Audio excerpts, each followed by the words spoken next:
আজ তোমাদের সাথে শেয়ার করব বিকেলের একটা নাস্তার রেসিপি, যেটা চটজলদি হয়ে যাবে আর খেতেও খুব সুন্দর লাগবে।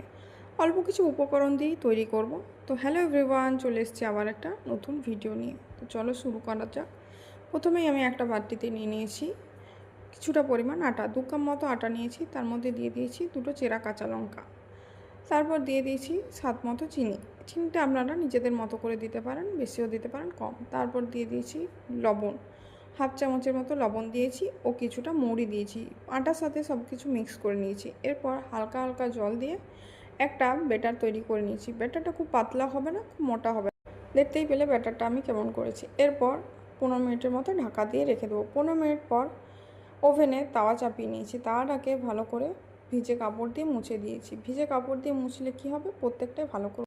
তাওয়ার মধ্যে তেল দিয়ে দিয়েছি। তেলটাকে বলার মতো কিছু ছিল না বলে একটা আলু নিয়ে নিয়েছি। আলুটা দিয়ে পুরো তাওয়ার মধ্যে তেলটাকে আমি ভালো করে বুলিয়ে নিয়েছি। এরপর 1.5 চামচের মতো বেটারটাকে তাওয়ার মধ্যে দিয়ে একটা শেপ দিয়ে দিয়েছি। শেপ দিয়ে পর ঢাকা দিয়ে দেবো।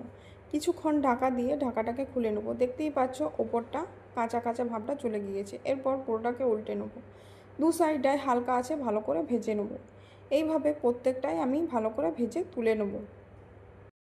এই ব্যাটারটার মধ্যে তোমরা চাইলে আদা ও চালের গুঁড়ো মিক্স করতে পারো। আমার কাছে ছিল না বলে আমি মিক্স করিনি, আর আদাটা ভালো লাগে না তাই আর আদাটা দিইনি। তো এইভাবে প্রত্যেকটা আমার ভাজা হয়ে গেছে।